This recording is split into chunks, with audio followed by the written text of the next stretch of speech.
¿Cierto o no? Siempre el proceso de seguir a alguien es un proceso complicado, es un proceso difícil, es un proceso que puede generar en nuestros corazones cierta incertidumbre, temor, ansiedad. ¿Y por qué es esto? Porque seguir a una persona implica tener que considerar muchas variables, ¿cierto? Muchas cosas que se tienen que considerar para asegurarnos que esa persona a la que estamos siguiendo nos va a llevar a un lugar correcto, ¿cierto? Un lugar donde vamos a estar bien, donde vamos a estar seguros, donde vamos a obtener tal vez la satisfacción o el propósito de lo esperado y la razón por la cual estamos siguiendo a esa persona. Seguir a las personas no es cosa fácil.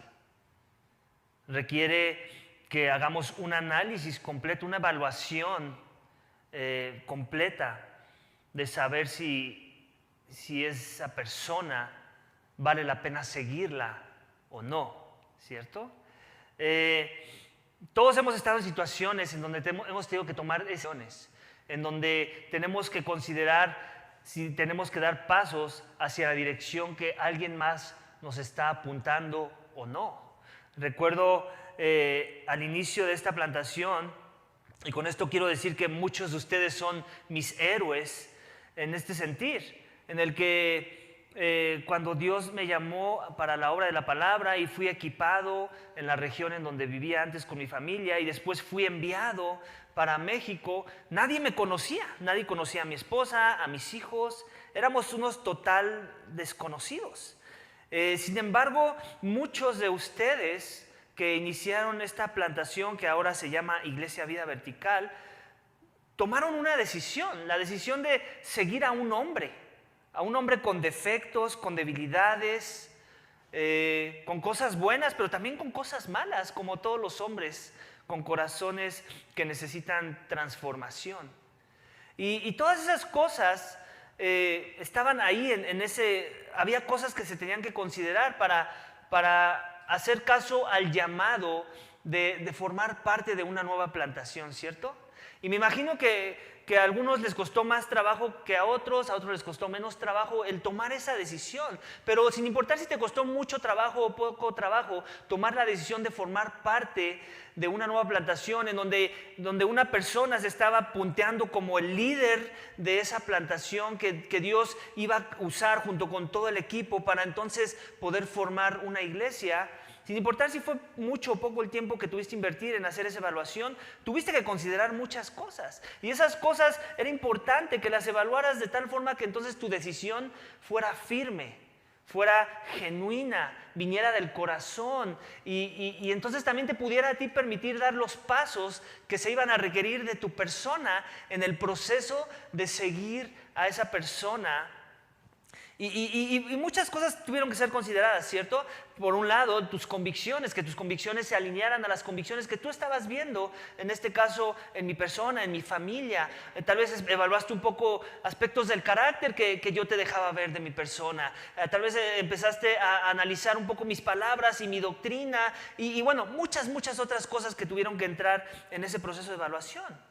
Y seguramente en ese proceso de evaluación en algunas cosas te equivocaste, en otras cosas descubriste que aportaban a tu confianza y a la certeza de poder seguir caminando junto conmigo en nuestra búsqueda de Dios, ¿cierto? Pero otra vez, regresando al inicio de con lo que declaré, es un proceso difícil, es un proceso que toma tiempo y hasta cierto punto puede crear temor o incertidumbre en tu corazón. Pero ¿qué fue lo que te ayudó a permanecer juntos en nuestra búsqueda de Dios? ¿Cierto o no fue que ahora me conoces lo suficiente como para brindarme tu confianza? Y entonces muchas de las dudas que tal vez iniciaron se remueven y conforme el tiempo va avanzando, tú sigues la visión que Dios pone frente a nosotros a través de su palabra y sigues algunas de las recomendaciones que yo como el pastor de esta iglesia propongo a la luz de lo que veo en la palabra de Dios, sin refrenos, ya sin cuestionamientos, ya sin tanto tiempo que considerar como para pensar y tomar tú una decisión. ¿Qué fue lo que te ayudó? Precisamente el conocimiento de mi persona, ¿cierto? Bueno, pues en el texto de esta mañana vamos a ver un caso muy similar, pero obviamente magnificado, porque aquí lo que vamos a ver es que en esta sección del Evangelio de Juan, ya Juan nos dijo en la primera parte de su prólogo, de su introducción, el tipo de persona que era este Logos, esta palabra que estaba en el principio, que estaba con Dios y que era Dios. Ya nos dio muchos aspectos de lo que este Logos representa, de las características de este Logos, de sus atributos. Y ahora es donde empieza el parteaguas. Ahora es donde empieza a ver cuál va a ser la respuesta de las personas. Aunque Juan ya nos anticipó que la respuesta iba a ser negativa en muchos de los casos, ahorita vamos a comenzar a ver cómo es que la respuesta comienza a ser positiva en algunos casos. Precisamente por esto, porque este Logos y la identidad que se nos reveló de este Logos es digna de que le sigamos. Es digna de que busquemos los pasos que el Logos da y la dirección hacia la cual Él nos está apuntando para que entonces nosotros podamos seguirle con confianza. Pero solamente entendiendo su personalidad, su identidad, es que podemos remover ciertos temores que hay en nuestros corazones, ¿cierto? Es este Logos digno de que yo le siga. Es este Logos digno de que yo me someta a sus demandas sobre mi vida. Es este Logos digno de que yo deje atrás todas las cosas temporales, terrenales que me llenan, que me satisfacen o no. Y no es sino hasta que, como dice el título de mi sermón, cuando creo en Jesús por lo que es, le sigo sin refrenos, sin cuestionamientos. Porque entiendo si tú cuestionas aspectos de seguirme a mí como el líder o pastor de esta iglesia, eso aparte la entiendo muy bien. Tengo mis problemas, tengo mis flaquezas, tengo mis fallas, pero cuando nos referimos a Jesús y cuando entendemos bien su identidad, de lo que Él es, de lo que ya Juan nos ha testificado sobre su persona, entonces a esa persona, a ese del cual nos habla el texto esta mañana, yo le sigo sin refrenos, sin cuestionamientos, si en verdad entiendo quién es Él. Así es que vamos a indagar, iglesia, en cómo es que Jesús quiere que le sigamos y cuáles son los efectos que eso va a provocar en mi persona cuando en verdad le sigo. Cuando en verdad le sigo por medio de la fe, cuando en verdad mis convicciones son certeras, son correctas y son motivadas por lo que Él es. Así es que vamos a ver el primer aspecto de esto en versículos 35 al 42 de nuestro texto esta mañana. Déjenme leerlos nuevamente. Versículos 35 al 42, capítulo 1. Dice, al siguiente día, Juan estaba otra vez allí con sus discípulos y vio a Jesús que pasaba y dijo, he ahí el Cordero de Dios. Y los dos discípulos lo oyeron hablar y siguieron a Jesús. Jesús se volvió y viendo que le seguían, les dijo, ¿qué buscáis? Ellos le dijeron, Rabí, que traducido quiere decir maestro, ¿dónde te hospedas? Él les dijo, venid y veréis. Entonces fueron y vieron dónde se hospedaba y se quedaron con él aquel día, porque era como la hora 10:00. Uno de los dos que oyeron a Juan y siguieron a Jesús era Andrés, hermano de Simón Pedro. Y él encontró primero a su hermano Simón y le dijo, hermanos, les dijo, hemos hallado al Mesías, que traducido quiere decir Cristo. Entonces lo trajo a Jesús. Jesús mirándolo le dijo, tú eres Simón, hijo de Juan, tú serás llamado Cefas.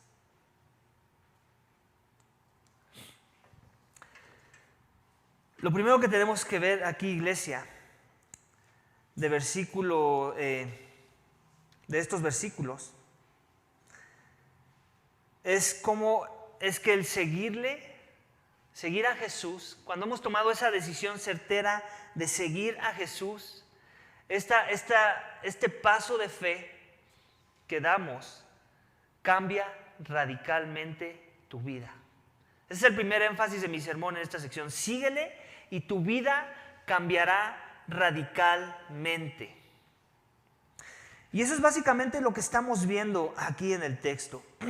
Nuevamente encontramos la escena en donde Juan, ahí dice el texto que al siguiente día, ¿de qué día está hablando? Un día después del día que Jesús fue bautizado. Un día después de que Juan tuvo la visión en donde Cristo era ungido en el poder del Espíritu Santo. De eso está hablando el texto, al siguiente día. Juan estaba allí con sus discípulos. Juan tenía sus discípulos, él ya tenía sus seguidores, ya había algunos a los cuales él ya había convencido de que él efectivamente era esa voz que clama en el desierto. Y vio a Jesús que pasaba y dijo, he ahí el Cordero de Dios. Ya no agregó la otra frase de que quita los pecados del mundo, ya lo había dicho una vez, ya se entendía a qué se refería Juan. Y él esperaba una respuesta de sus discípulos con referente a esa declaración. Y sus discípulos, por lo menos aquí 2, vemos en el texto, respondieron de manera correcta a la proclamación, a esa declaración que Juan ya había hecho y que les tuvo que volver a repetir por segunda vez, en este caso, en este contexto, al siguiente día. Y los discípulos le oyeron hablar, ¿y qué dice el texto? Que siguieron a Jesús. En otras palabras, tomaron una decisión en ese momento. Aquí tenemos a Juan el Bautista, con quien nos sentimos muy bien, quien nos habla de Dios, quien nos ha hablado verdad hasta el momento, quien nos bautizó, quien nos habla de la venida del Mesías y que ya hizo una declaración sobre la persona de Jesús que no podemos ignorar. Que Él es el Hijo de Dios. Lo vimos la semana pasada, versículo 34. Y yo le he visto y he dado testimonio de que este es el Hijo de Dios. Este es Dios en la carne. Este es el Dios hombre. Entonces, si ellos ignoraban esa declaración, que esa declaración fuera verdad, no tenía ningún sentido que cambiaran de maestro, que dejaran de seguir a uno para comenzar a seguir al otro, pero no la ignoraron, no fueron necios, sino que abrieron su entendimiento. Dios abrió su entendimiento para que ellos hicieran lo que era correcto y dieran pasos hacia una dirección que era en teoría la misma dirección, porque era lo que Juan estaba haciendo. Juan era la punta de lanza, él les estaba diciendo, es para allá. Y él después no les apuntó a un camino, o a una filosofía, o a una manera de vivir. Los apuntó a una persona, al cual llamó el Cordero de Dios. Hacia un hombre los apuntó. Entonces ellos comenzaron a seguirle, seguramente temerosos, quiero pensar, porque Jesús tuvo que volverse y verlos, ¿cierto? Seguramente lo estaban siguiendo a distancia, con un cierto temor, así como pasa cuando tienes que tomar la decisión de seguir a una persona. Hay un cierto temor, como cierta incertidumbre, como que no sabes si estás dando los pasos correctos, pero Jesús entendía eso y él se volvió y viendo que le seguían les dijo, ¿qué buscáis? Y ellos le dijeron, Rabí, que traducido quiere decir maestro, ¿dónde te hospedas? Y él les dijo, venid y veréis. Entonces fueron y vieron dónde se hospedaba y se quedaron con él aquel día porque era como la hora 10. Imagínate lo que está pasando en este momento. Más adelante, me estoy adelantando un poco, en el Evangelio de Juan, vemos que Jesús les dice a sus seguidores esta declaración. Ustedes no me escogieron a mí, yo los escogí a ustedes. Y eso que Jesús les dijo era en verdad cierto. Sin embargo, aquí no estamos viendo esto. Aquí, ¿qué estamos viendo? Como si ellos lo hubieran escogido, ¿cierto? Como si ellos tuvieran tomado la iniciativa. Ellos fueron los que comenzaron a seguirle y Jesús tuvo que voltear a verlos. Es parte de lo que hemos visto muchas de las veces en la Biblia, esa ambigüedad, donde Cristo hace una declaración que es verdad. Tú no me escogiste a mí, yo te escogí a ti, de hecho. De hecho, tú viniste a mí, más adelante también lo dice, porque el Padre te envió, ni siquiera porque tú tenías las ganas de buscarme. Pero al mismo tiempo aquí vemos que ellos tuvieron su responsabilidad humana y tuvieron que escuchar palabras, en este caso de Juan, palabras que venían haciendo eco a profecías del Antiguo Testamento y que estaban siendo consumadas en un hombre, en este caso Jesús, y dieron pasos de fe Pasos de fe y con esas convicciones que crecían en sus corazones que les ayudaron a dar esos pasos de fe. Para entonces poder cambiar de maestro, poder cambiar de un maestro meramente humano a un verdadero maestro, un maestro espiritual, verdaderamente espiritual, en donde estaba la vida, quien iba a ser la luz que iba a iluminar sus corazones. Entonces le siguieron. Pero en un sentido, esta forma de seguir, si Jesús fue el que los escogió, como más adelante lo vemos, era una forma radical en la que se estaban manejando las cosas. Y más adelante vamos a ver que Jesús le pide a otro que lo siga. Ahí sí ya vemos Jesús diciéndole a Felipe en el versículo 43 que lo siga. Y ahí se empieza a tener más sentido la declaración que Jesús hace más adelante, en donde nos dice que Él los escogió, que no fueron ellos los que le escogieron a Él. Él los escogió, lo cual era contracultural. Jesús siempre fue un maestro contracultural. ¿Por qué? Porque en el contexto de esa cultura era el estudiante, era el alumno el que escogía a su maestro. Y él se daba esa importancia de poder él elegir con quién me voy a dejar, si quieres tú terapear o instruir o como quieras. Pero era la decisión del alumno y era el privilegio que podía tener el alumno. Cristo aquí cambió y revirtió las cosas. Dijo, no, aquí nadie tiene privilegios. Yo soy el que te escojo. Porque si Él dejara a nuestra elección escogerlo a Él, ¿sabes qué pasaría? Ninguno de nosotros lo escogeríamos. Por eso es que Él hace esa declaración. Tengo que ser yo el que tenga la iniciativa. Tengo que ser yo el que dé el primer paso. Y aunque aquí vemos que pareciera que ellos fueron los que dieron el primer paso, en realidad no lo dieron. Y el texto nos lo deja ver. Temerosos, con incertidumbre. ¿Quién fue el que tuvo que voltear a hacer de alguna forma la invitación? Cristo. Venid y veréis. Ellos entendían en ese momento que Cristo les estaba invitando a ser parte de su grupo de seguidores. Y también estaban entendiendo otra cosa, que las declaraciones de Juan tenían que ser obedecidas, que la instrucción de Juan tenía que ser honrada. Y Juan estaba demostrando algo muy importante que ya nos ha venido demostrando, en donde él dijo que él era no digno de desatar las sandalias de que era antes que él, y no nada más lo dijo de palabras. Muchas veces es muy fácil que digamos cosas, ¿cierto? Cosas que son verdad. Pero la hora de fuego, la hora de la prueba, es cuando actúo en consistencia a mis palabras. Y eso es lo que podemos ver aquí con Juan. Él está actuando en consistencia a sus palabras. Sus palabras eran de que yo no soy digno, pero ¿sabes quién sí es digno de que le sigas y de que recibas su bautismo? Es ese que es el Cordero. Ve con él, no me sigas a mí. Todos necesitamos de él. Él mismo necesitaba el bautismo que Jesús ofrecía en el poder del Espíritu Santo, como vimos la semana pasada. Entonces podemos aquí ver cuál es la característica de un verdadero seguidor de Jesús. Otra vez, humildad. Si eres un seguidor de Jesús, eres humilde y no estás buscando traer la atención a tu persona. Eso lo pudo haber hecho Juan.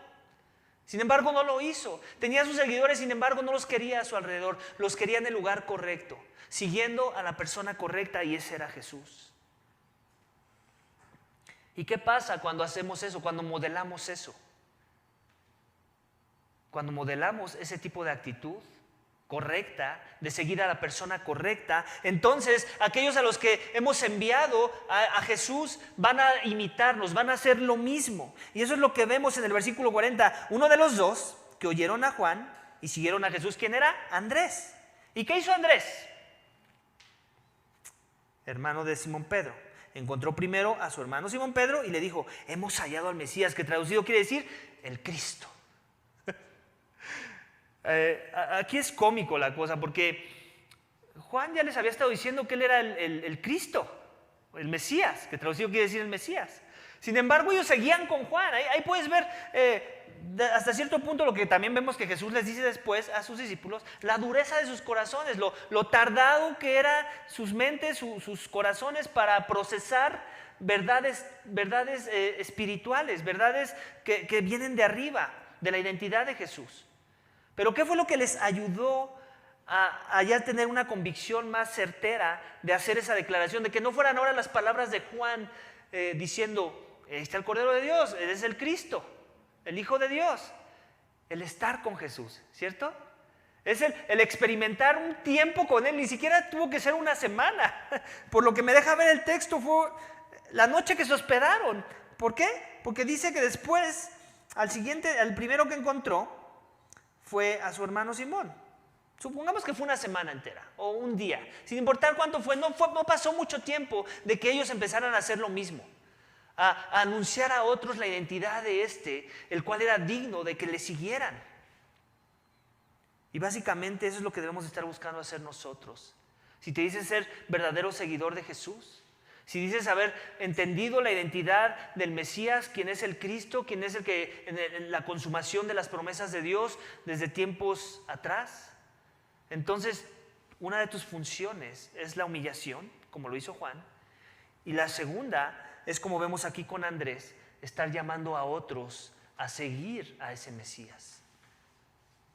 Como Juan, tú también debes estar adoptando esa postura. Estar llamando a otros a seguir a alguien que es digno de ser seguido. ¿Ese eres tú esta mañana? ¿Cómo ha sido tu evangelización, tu evangelismo? Esa es la palabra que usamos técnica, evangelismo, pero en realidad, si lo quieres poner en palabras más simples, ¿cómo has estado hablándoles a otros de Jesús para que también les sigan? ¿Qué tan intencional has sido? ¿Qué tan estratégico has sido? Y no quieras llamar la estrategia como algo malo, porque no lo es.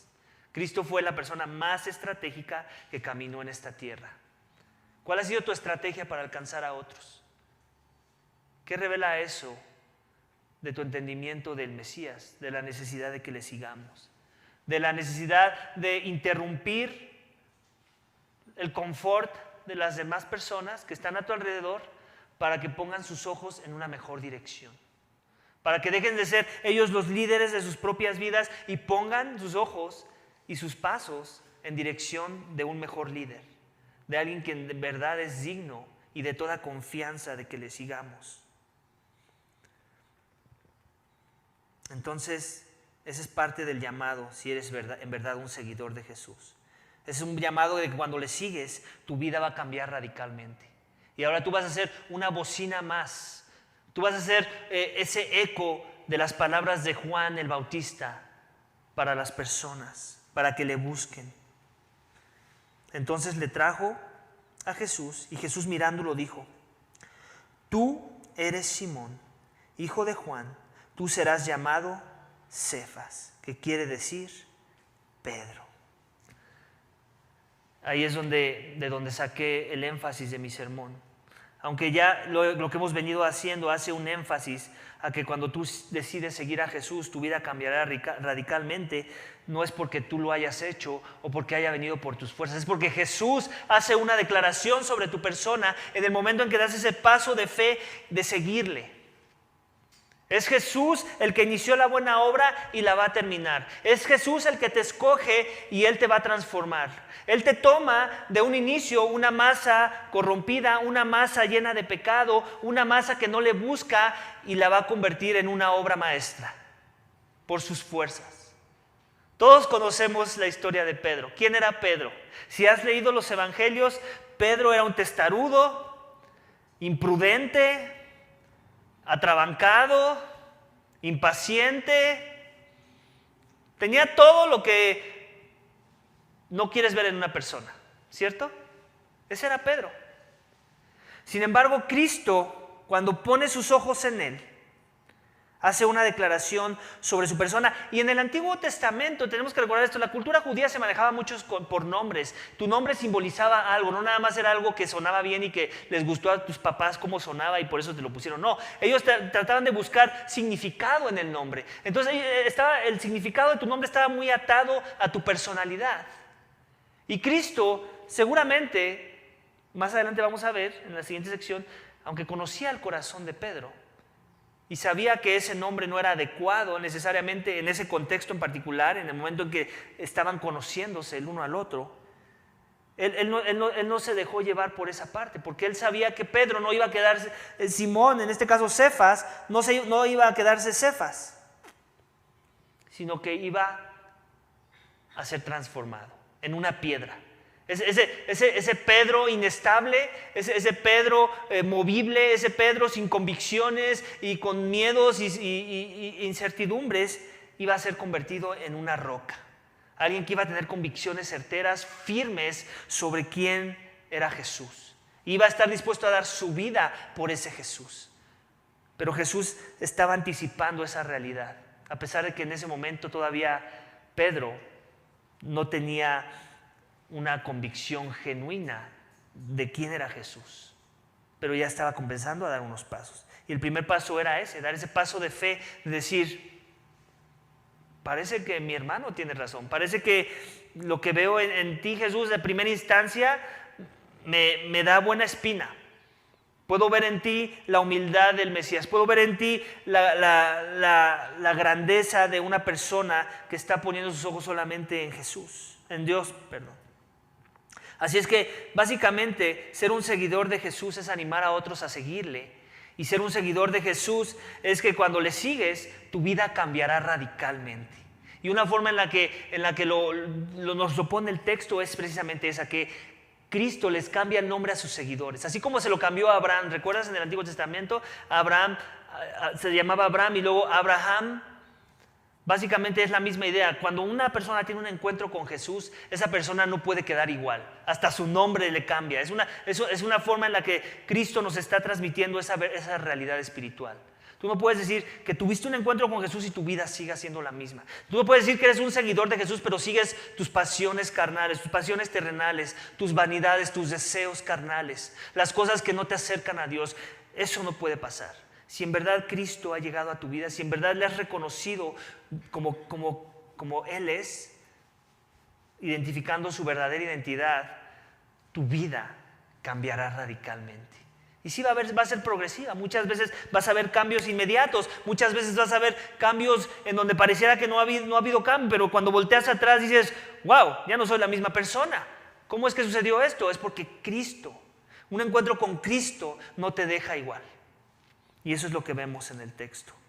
O vamos a comenzar a ver en el Evangelio, con Pedro y con todos los seguidores de Jesús, con todos sus discípulos. Vamos a pasar a la siguiente sección. Al día siguiente,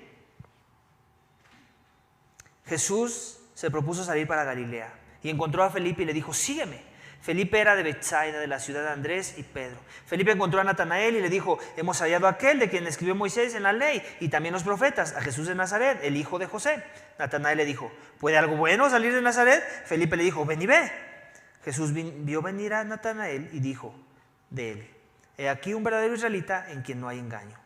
Natanael le dijo, ¿cómo es que me conoces? Jesús le respondió y le dijo, antes de que Felipe te llamara, cuando estabas debajo de la higuera, te vi. Natanael le respondió, Rabí, tú eres el Hijo de Dios, tú eres el Rey de Israel. Respondió Jesús y le dijo, porque te dije que te vi debajo de la higuera, ¿crees?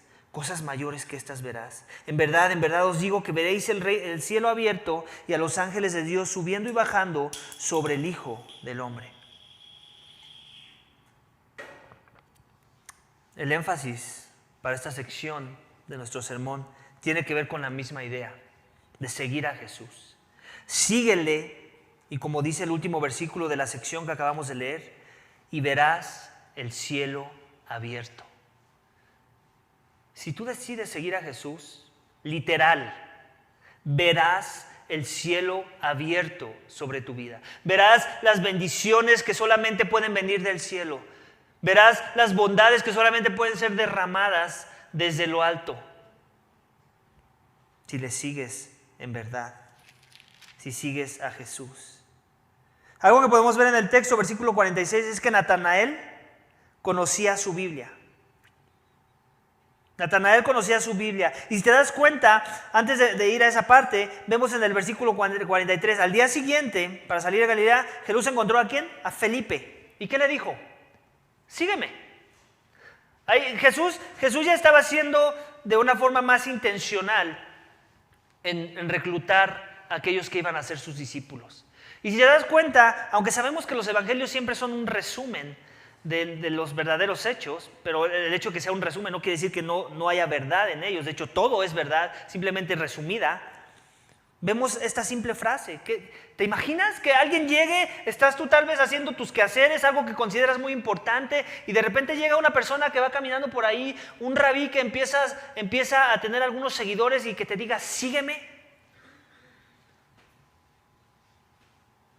¿Qué provocaría eso en ti?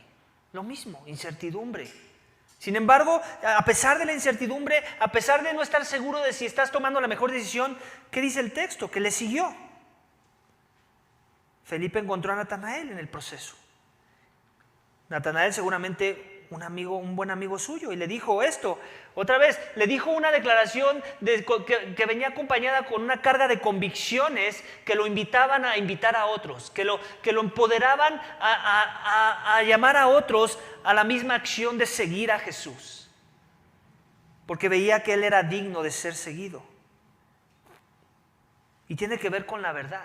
Cuando tenemos fundamentos en la verdad, cuando vemos cosas que son verdaderas y genuinas de una persona, entonces podemos dar pasos de fe hacia seguir su dirección. Y le dice, hemos hallado a aquel de quien escribió Moisés en la ley y también los profetas, a Jesús de Nazaret, el hijo de José. Y me encanta la respuesta de Natanael. Antes de que yo estudiara mejor este texto, como intenté hacerlo esta semana, yo pensaba que Natanael estaba siendo grosero o sarcástico, pero entre más me profundicé en el texto, yo creo que no estaba siendo ni grosero ni sarcástico, simplemente estaba tratando de ser genuino a la luz de su entendimiento de la Escritura. Porque él decía, ¿puede algo bueno salir de Nazaret? Y uno pensaría como que estaba menospreciando a Jesús por ser de Nazaret. Y no necesariamente era eso. Simplemente que en las Escrituras del Antiguo Testamento no hace referencia en ningún punto en donde el Mesías iba a venir de Nazaret. Y Jesús creció en Nazaret. Lo que Natanael ignoraba es que Jesús no había nacido en Nazaret. Y la profecía sí habla de que nació en Belén. Entonces, simplemente era la ignorancia de no saber que Jesús había nacido en Belén, simplemente creció en Nazaret, como te podría pasar a ti en tu contexto, donde naciste en una ciudad, pero toda tu vida viviste en otra ciudad. Algo similar estaba pasando aquí. Entonces, su pregunta de Natanael era genuina. Así como que, a ver, espérenme tantito, yo conozco mi Biblia y no recuerdo haber visto el pueblo de Nazaret en el contexto conectándolo con el Mesías prometido. Pero entonces, ¿qué es lo que hace Felipe? Ni siquiera le dice, no, mira, le trata de dar una explicación, es que él no necesariamente nació en Nazaret. No, simplemente era así de que, mira, olvídate ahorita de eso, no que no sea importante, mejor ven y ve. Conócelo tú mismo, platica un ratito con él y que eso sea suficiente para remover todas tus dudas. No sé si Jesús le aclaró que él nació en Belén, pero algo que sí podemos ver es esto. Que él conocía su Biblia, tan la conocía que Felipe sabía de eso y por eso le hace alusión a la Biblia del Antiguo Testamento, a la ley de Moisés. Le está diciendo, hey, hemos hallado a aquel de quien escribió Moisés. ¿Recuerdas? También lo vimos la semana pasada, el profeta al cual cuestionaban, ¿eres tú el profeta? Ese profeta del que habló Moisés.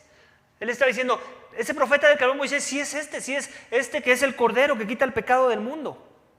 ¿Recuerdas todo lo que dijeron los profetas Isaías y Jeremías y Daniel? Bueno, aquí está la consumación de esas profecías. Aquí está encarnada esa verdad. Él es Natanael. Todo eso que habías estado buscando en el texto se ha materializado en una persona. La palabra que fue inspirada por medio de la obra del Espíritu Santo a través de los profetas y de hombres que Dios eligió en el Antiguo Testamento, ahora se materializa en una persona y este es Jesús. Ven y conócele. Jesús más adelante en capítulo 5, versículo 39, dice eso de sí mismo. Dice, ustedes buscan en las Escrituras porque creen que en ellas hallarán vida eterna. Pero son ellas, refiriéndose a las Escrituras del Antiguo Testamento, las que dan testimonio de mí. Lo mismo estamos viendo aquí. Jesús no se avergüenza de hacer referencia a su persona cuando tiene que hacer alusión a las profecías del Antiguo Testamento, a la ley de Moisés. Todo lo que se escribió en el Antiguo Testamento nos apunta a su persona, todo, hasta las cosas que tú te puedas imaginar. ¿Por qué está esto en la Biblia? Bueno, pues en alguna perspectiva debe de estar apuntando a la persona de Jesús, a su identidad, a su carácter, a su persona. Ven y ve. Esa es la invitación que te está haciendo a ti también el texto. No sé si has estado escuchando esa línea melódica. Sígueme, ven y ve. Sígueme, ven y ve, y conforme vayas viendo y te vayas dando cuenta de las cosas, sígueme cada vez con mayor intensidad. Sígueme cada vez con mayor fervor. Conforme se te vayan abriendo más y más los ojos, sígueme con más pasión, con mayor devoción. Porque yo soy digno, nos dice Jesús. Porque yo soy aquel en el quien está la vida, quien va a traer luz a tu vida, quien va a brillar en medio de tus tinieblas. Jesús vio venir a Natanael y le dijo de él: he aquí un verdadero israelita en quien no hay engaño. También en un momento pasado yo pensaba, Jesús está siendo sarcástico, básicamente le está haciendo bullying a Natanael seguramente, ¿no? Por creerse muy, por ser tan ignorante y no querer en primera instancia reconocer la identidad de Jesús como el Mesías prometido. Pero no, Jesús también está, como yo veo el texto ahora y como lo entiendo, simplemente está de alguna forma reconociendo que es alguien que ha estado siendo diligente en esperar los tiempos y los sazones, en escudriñar la palabra de Dios para ver dónde se iban a consumar las promesas de Dios, en qué persona. Le está diciendo, hay aquí un verdadero israelita en que no hay engaño. Pero después también le da una probadita de su persona, como que sí, esa misma declaración después la transiciona a algo que le va a ayudar a Natanael a ver a Jesús por quien Él es, y no solamente por medio del texto, sino ya en una interacción personal con la palabra viva que se encarnó. Y Natanael le dijo, ¿cómo es que me conoces? O sea, en otras palabras, Natanael sabía de lo que él estaba hablando. Él sabía que él era devoto en el estudio de la doctrina y que Jesús estaba haciéndole alusión a esa realidad. Le dice, en ti no hay engaño, o sea, has estado atento, has estado diligente, has estado escudriñando la palabra para ver qué Dios te muestra a través de ella. Es así como lo reconoce. Él nunca le dijo, hey Natanael, porque uno hubiera esperado, ¿no? Para decir, ¿cómo es que me conoces? ¿Te sabes mi nombre? No, él está haciendo alusión a la forma de vida en que Natanael se manejaba. Natanael le dijo, ¿cómo es que me conoces? Jesús le respondió y le dijo, antes de que Felipe te llamara, cuando estabas debajo de la higuera, te vi. Y Jesús fue más allá de decirle, bueno, porque yo soy Dios en la carne y yo sé que has estado diligente en tu Biblia. No, ni siquiera quiso ir ahí, quiso ir más profundo. Quiso ir a la raíz. Quiso dejarle ver su identidad de buenas a primeras. Jesús dejando ver que Él escudriña los corazones, que Él conoce a cada persona, que nadie se le esconde de su radar. Que no importa si estás debajo de una higuera o metido en un búnker o si estás en medio del mar ahí en una isla abandonada, Cristo te está mirando en este momento. Eso es lo que nos está diciendo el texto. Y eso es lo que Jesús quería implantar en la mente de Natanael, para que tuviera una probadita de la identidad de este hombre, que no era cualquier hombre, sino que era el Dios hombre. El que escudriña los corazones, el que conoce las motivaciones y lo más profundo de nuestro ser. Natanael, como era de esperarse, respondió, Rabí, eres el Hijo de Dios, tú eres el Rey de Israel. ¿Te das cuenta el contraste? Cuando tienes un encuentro con Jesús, no eres el mismo. ¿Te das cuenta el contraste? Natanael hizo primero esta declaración. Dice, Jesús de Nazaret, ¿el hijo de quién? De José. Esa fue la primera declaración que hizo sobre la persona de Jesús. El hijo de José. ¿No? De alguna forma así como diciendo, pues es un hombre más, un mero hombre. Pero aquí vemos un cambio, ¿cierto? Una transformación, que era lo que hablábamos en el énfasis pasado. En donde su declaración sí es la de un hijo, pero no de un hombre, sino un hijo de Dios. Le está diciendo, tú eres el Hijo de Dios. Me imagino ahí Jesús pensando, ¿de veras? ¿No te lo había dicho ya? ¿No lo estuvo gritando a los cuatro vientos Juan el Bautista? Tenías que ver, que tenía que ser yo parado frente a ti y revelándote un poco de mi identidad a través de, si tú quieres ponerlo así, mi adivinación de dónde estabas tú. Porque yo soy omnisciente. Yo soy soberano sobre la creación. Yo te creé. Y luego no nada más hace esa declaración, Él va más allá. Cuando Jesús tiene un impacto en tu vida, cuando Jesús comienza a revelarte su verdadera identidad, entonces no te queda otra más que confesar esa identidad. Y en otras palabras está diciendo lo que las profecías ya habían estado anunciando a través de la persona del Mesías. Que este iba a ser alguien que iba a gobernar con equidad, con justicia, que iba a traer paz a los corazones de las personas. Y entonces Él hace esta declaración: tú eres el Rey de Israel. Es como si Él estuviera diciendo: no eres cualquier hombre, eres el Hijo de Dios y ahora eres mi Rey. Yo te sirvo, me pongo a tu servicio, es lo que está diciendo. Y esa es la actitud del que en verdad reconoce que Jesús es el Mesías. La verdadera identidad y la verdadera necesidad que tenemos de que Él entre a nuestras vidas. Y aquí en el siguiente versículo 50, vemos algo como le podríamos llamar un corchete teológico. Un corchete teológico, ¿por qué? Porque esta respuesta hace alusión a una respuesta que vamos a ver capítulos muchísimo más adelante, casi al final del libro del Evangelio de Juan, en capítulo 20, que está previo en donde se encuentra el propósito del libro, que lo vimos en el primer sermón, en donde hay otro personaje que, con la misma incredulidad que estaba demostrando aquí al inicio Natanael, cuestionó la identidad del Mesías. ¿Recuerdas? Felipe. Y donde Jesús le dice: porque básicamente porque me rebelé ante ti, ¿no? Porque te estoy diciendo que toques mis llagas. ¿Crees, Felipe, en la resurrección?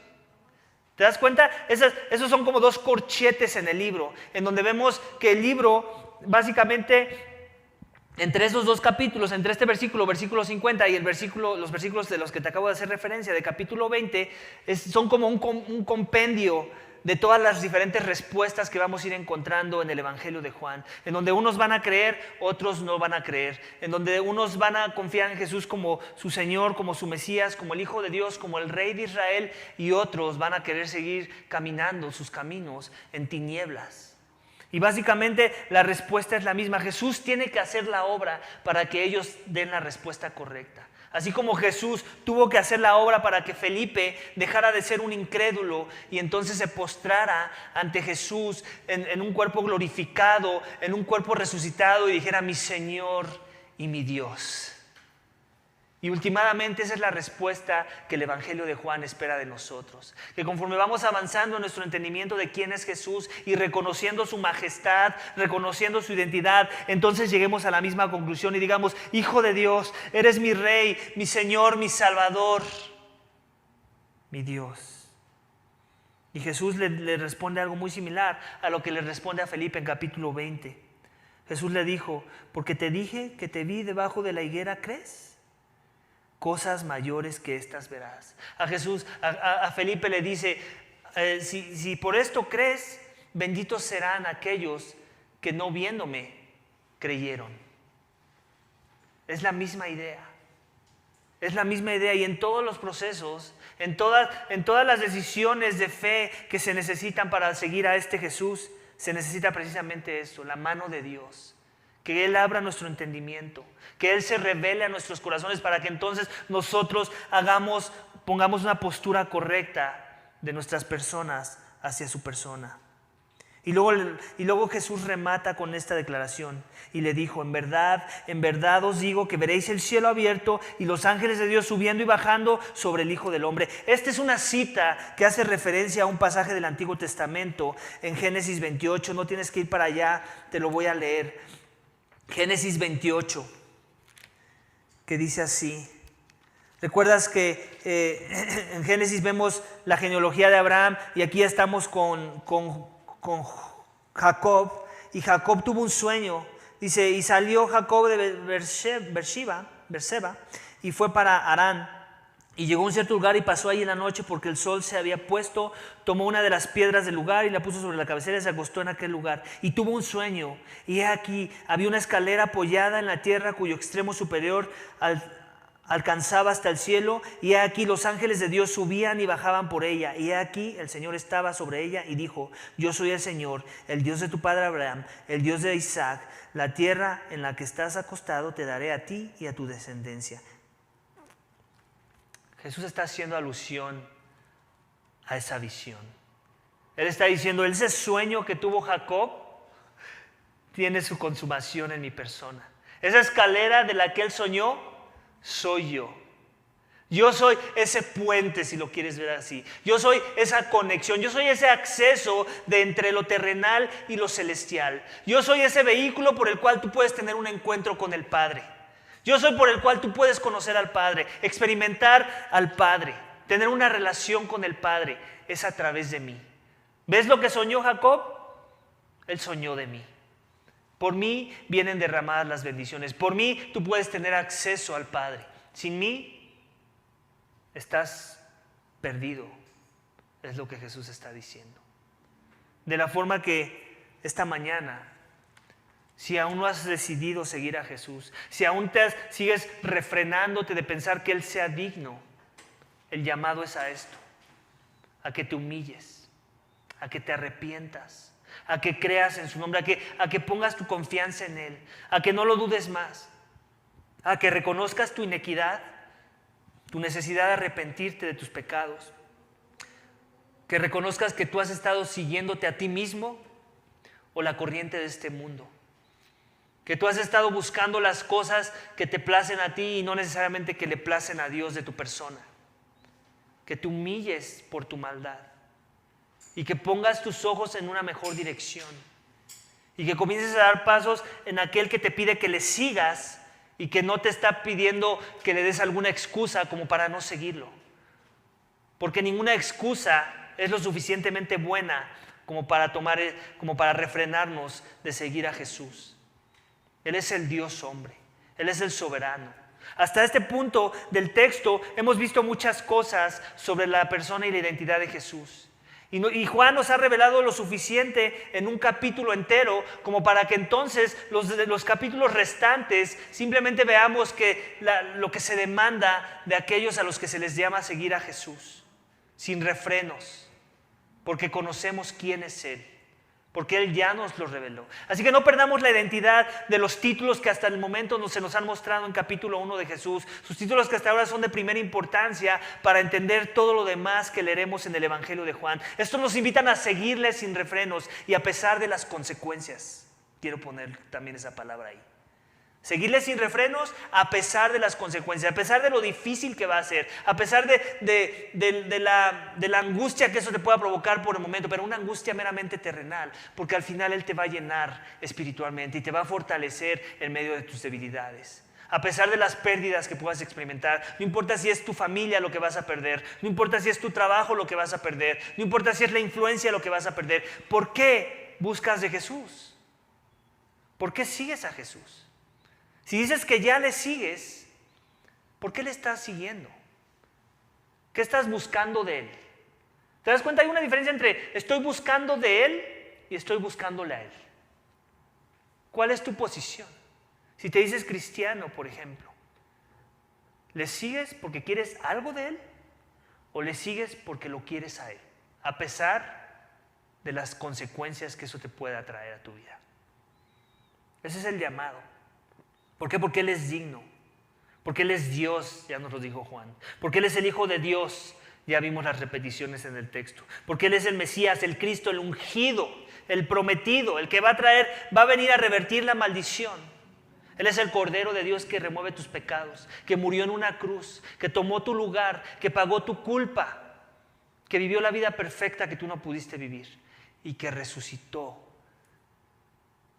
triunfando victorioso sobre el poder de la muerte y que en el poder de su espíritu te entrega victoria sobre tu pecado. Te da las fuerzas para morir al pecado por la influencia del Espíritu. Ahora Él puede ser el rey de tu vida, como lo fue para Natanael. Así para que dejes tú de ser el rey de tu vida, el que dicte la agenda de tu vida, el que dicte las prioridades de tu vida. ¿En verdad has confiado en Jesús? ¿En verdad le sigues sin refrenos, sin cuestionamientos? ¿En verdad le amas por quien Él es o le amas por lo que Él te da? Él al final dice, él agrega una declaración de su identidad. Él dice que Él es el Hijo del Hombre. Quiero que esto ya lo hagas tú después del sermón. Ve a Daniel 7, versículo 13. Y lee desde ahí 4 o 5 versículos más adelante. Daniel 7, versículo 13. Y ahí está la declaración de lo que significa que Él es el Hijo del Hombre. Significa que Él es el soberano, que Él es el Rey, que Él es el que se le va a entregar dominio y autoridad sobre toda cosa creada. ¿Y sabes por qué? Porque Él creó todas las cosas. Porque sin Él nada existe. Porque Él es digno de controlar tu vida. La pregunta es esa. ¿Crees que es digno de que le sigas? Ese es el reto esta mañana. Y para tú dar ese paso necesitas fe. Necesitas arrepentimiento de corazón. Necesitas quebranto. Necesitas reconocer que tú has estado buscando ser el dueño de tu vida y tú dictar la agenda y tus propósitos, las cosas que te llenan, las cosas que te satisfacen, las cosas que tú crees que son importantes para tu vida. ¿Sabes qué? Arrepiéntete si ha sido así. Y comienza una transformación, un proceso de santificación en el poder del Espíritu. Inicia con arrepentimiento y fe en el Mesías, en Cristo que murió por tus pecados, y a través de Él puedes tener la vida que en verdad vale la pena vivir. Mientras le seguimos, mientras le buscamos en sus términos, porque Él es digno. Vamos a orar. Vamos a orar para que Dios nos dé la gracia de seguir a este Jesús y no cometer el error de confundir al Jesús que nos está presentando Juan en su primer capítulo con otros Jesuses que hay allá afuera que no se alinean a esta verdad. Vamos a orar. Padre, te damos gracias. Gracias por tu palabra. Gracias porque has sido bueno con nosotros. Gracias porque nos revelas la identidad de Jesús. ¿Quién es Él, Señor? Y cómo Él es digno de que le sigamos.